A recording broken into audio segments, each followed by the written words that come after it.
For 10 years now, the nonprofit Voices for Children has been helping to recruit and train volunteers who help foster youth in the court system and as well as school and medical settings. This is happening in both Riverside and San Diego counties. They're called court-appointed Special Advocates, or CASA volunteers, and they've literally helped thousands of foster youth since 2015. On the podcast today, Voices for Children President and CEO Jessica Munoz, and also CASA volunteer Mariana Robles. She's sharing her personal story about what inspired her to help foster youth, as she's been doing now for 4 years. Here's my conversation. Appreciate you both being here. We've been wanting to do this for a little while. Paint us a picture of what CASA volunteers do, and I want you to get into some of the specifics of how a CASA volunteer helps a foster youth navigate the court system. So Voices for Children is a nonprofit organization that's really proud and frankly humbled to get to serve Riverside County as our local court-appointed Special Advocate, or CASA program. And CASAs, as you mentioned, are community volunteers, wonderful people like Mariana, who share their time and their heart and their energy to advocate for kids in foster care. So from the child's perspective, the benefit is a caring, consistent adult, someone outside their home that becomes a reliable, supportive presence in their life. And from the court's perspective, that volunteer develops a really unique rapport and relationship with the young person, which then helps to provide information to the court and the judges in reports, as well as social workers and others in real time, how that child is doing. From the child's perspective, the benefit is that relationship. And we hope from our partner's perspective, the benefit is having that additional set of eyes and ears that can really, over time, gather a lot of insights and useful perspectives. So the volunteer is going to the various court hearings, providing reports? That's right, yes. So CASA volunteers are appointed by the judges that make decisions about what happens when children and families are involved with the child welfare system. And so because they're appointed by that judge, that means that they get to talk to all the people in the child's life to learn about the child's needs, and they report regularly to the judge on those needs that they identify. And Marianne, my understanding is that you became a CASA volunteer actually by just listening on the radio. What was the inspiration? So it was thanks to Jessica. I had this great driveway moment. I was on my way to an art studio, and there was an interview with Jessica, and I parked. I thought, this is fantastic.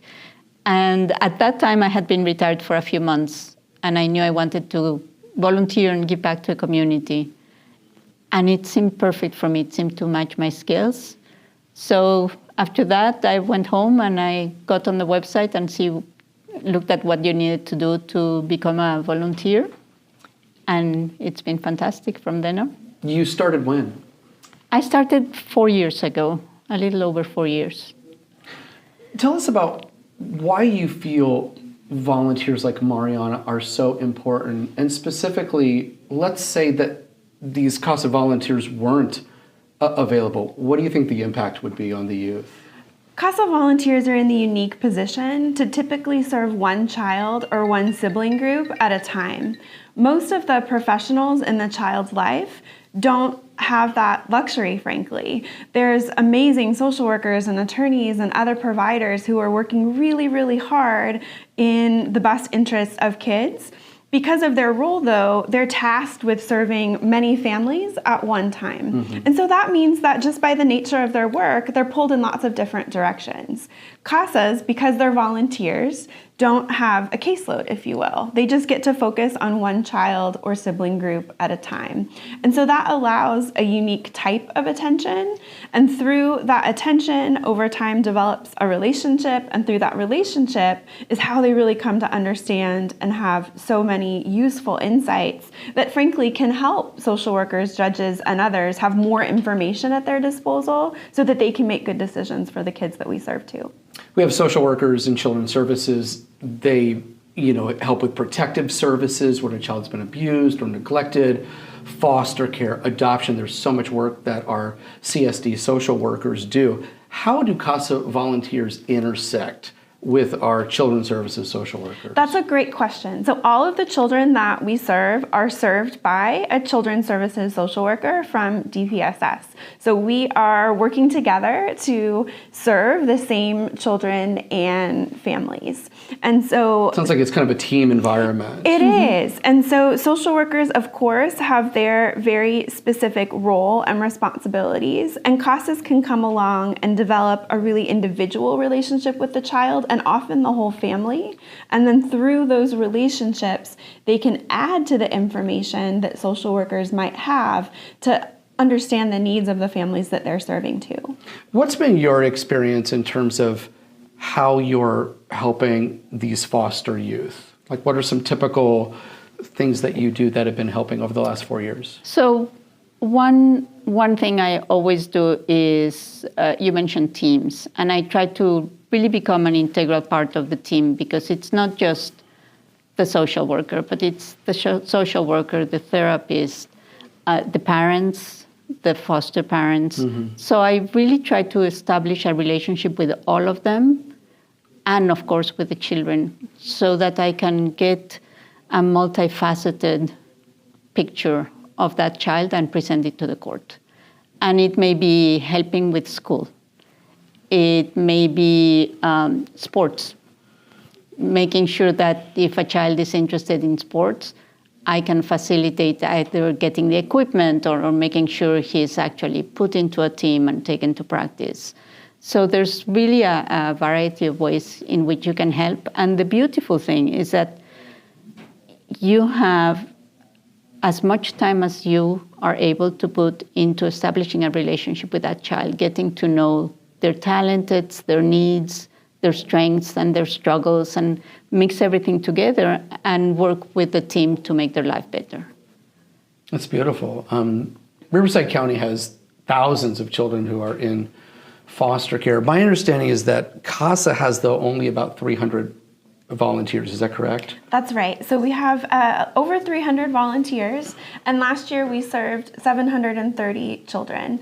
CASAs do sometimes serve sibling groups, which is why we can often serve more children than the number of CASAs that we have. That said, though, there are thousands of children who could potentially benefit from a CASA volunteer if we had more people in the community who were willing to share their time in this way. And you've talked with the press before about shortages, the need for more CASA volunteers. What do you think is causing the shortage, and what kind of impact is that having on the youth?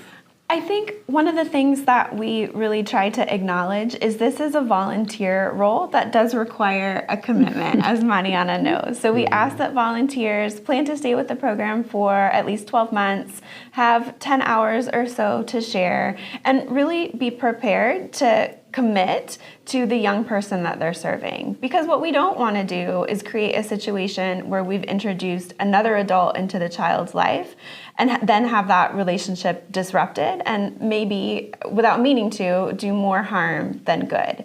So I think sometimes the commitment is perhaps more than other types of volunteer opportunities in the community, but our CASAs often share that the reward and the satisfaction, particularly because of that relationship that they build, is pretty significant too. And I think it just takes getting the word out. Sometimes people have to hear about something or learn about something more than once for them to realize, oh, this is the right time for me to explore this and learn more. Do you think that commitment is the big challenge in recruiting? Yes and no. There's part of me that appreciates that oftentimes someone will say to me, oh, I heard an interview you did, or I read something about CASA a couple years ago, and it just wasn't the right time yet. I was waiting for my youngest to finish school or to finish traveling so much for work. And I appreciate that. To me, that shows a real level of discernment and understanding that part of what is so special about this volunteer opportunity is that you're committing to a child, to a person for a period of time. So with this and so many other things, I think timing is everything, but everything that we can do to plant those seeds so that people will perhaps explore becoming a CASA when the time is right for them is is important. The other way people can help, because we know this might not be for everyone, is if this sounds perfect for someone listening to this knows, please share. Don't keep the information. Share it far and wide. Sometimes people are motivated to pursue a volunteer opportunity because someone encouraged them and told them that they would be great at it. It seems like one of the aspects that worked for you, Mariana, was you were retired when you started this. But I have met other CASAs that aren't retired. And one of the great things of this volunteer position, you definitely make a commitment. But that's already in your heart, right? If you want to be a volunteer, you're already demonstrating that you want to commit to something. And in this case, you commit to the child for as long as it takes. But you're completely flexible in your time. So one thing we do is visit the child at least once a month. Okay.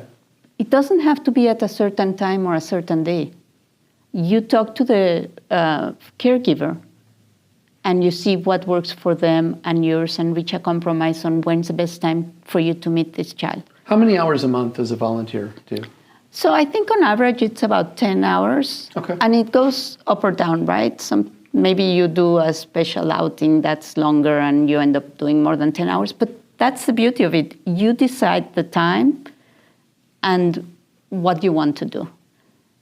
And that's different from other volunteer positions where you have a schedule, right? In this one, you create the schedule and even the activities, like if you're super interested in sports, I'm sure you're going to introduce your children, your CASE children, to sports.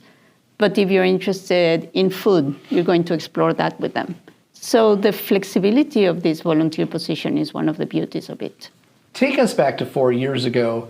What training did you receive? What was the support that you received to become a CASA volunteer? So it's great and it's ongoing.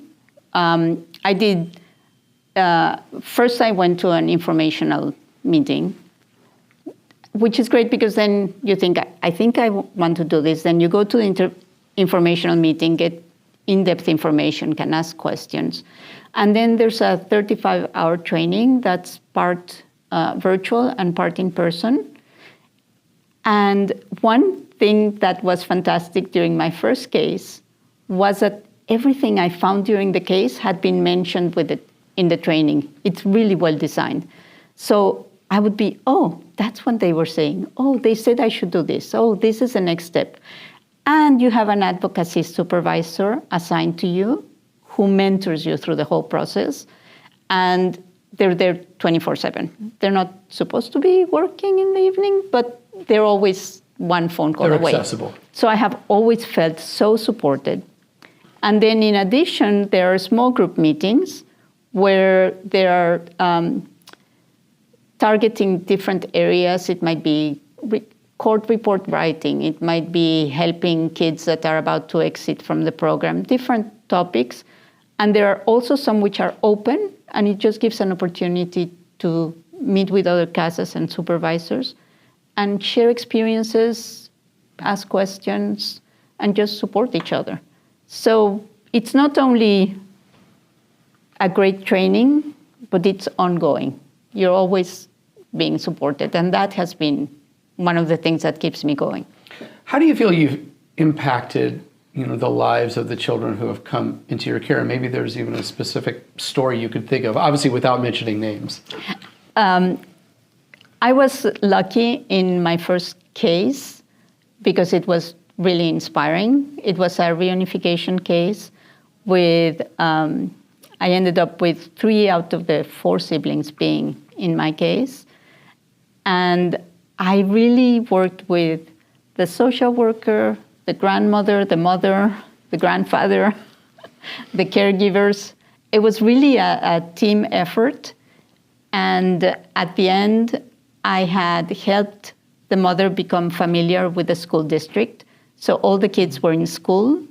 The ones that needed special education services were getting them, and they were unified at the end. So that Wonderful. Was inspiring, and it really showed me that I could do it, that I would get the support I needed to do it, and kept me going.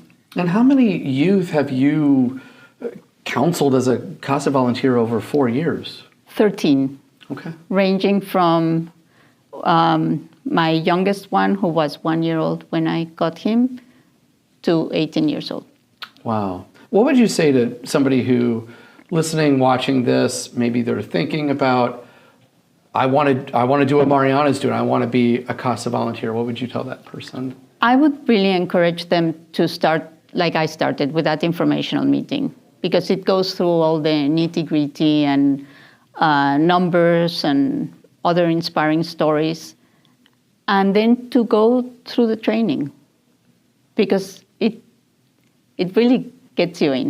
You get more and more enthusiastic as the training is going, just getting that feeling of, this is a great thing I can do, and it's something that you can do. You don't need any special training or any special talents. Anybody can do it. Doesn't matter your age or your situation, nothing. A heart for serving is what it seems like is needed. Mm-hmm. Yeah. So I want to give you the last word here. I know this is a big year for Voices for Children. So congratulations, 2025, marking 10 years. Thank you. It's a wonderful milestone. Thank you. And any thoughts that I guess that you would like to share, with our communities about the importance of that milestone and where you're headed as an organization? We're so grateful that the Corps and our partners in Riverside County have trusted us to serve our community as the CASA program for all this time. So we have a lot of gratitude for that. We're also really excited about the future, as we've been talking about. While we're so proud of the number of children that we've served already, we know that there's more children that would benefit from having a CASA. And so we're very eager to keep having conversations like this to hopefully inspire more people to become involved.